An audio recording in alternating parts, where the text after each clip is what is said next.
ายต้องซ้ำประกำในดวงใจในดวงใจในดวงใจแต่อ้ายนี้ลืมน้องบ่ลงคงทุกตรงอย่างนี้เรื่อยไปหูตัวดีว่าน้องหมดความสนใจต้องทนอายเพราะอายลืมน้องบ่ลง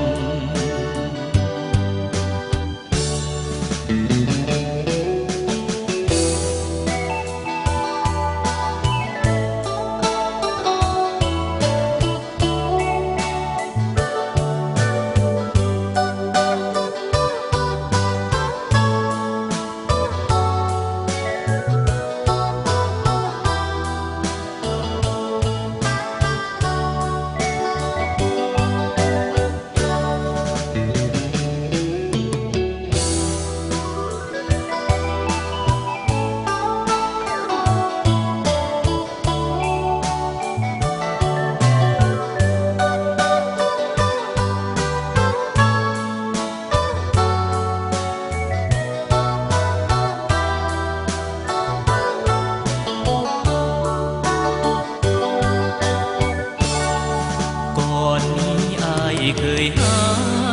กับน้องมาครั้งหนึ่งความหักอายคงบ่ซึ้ง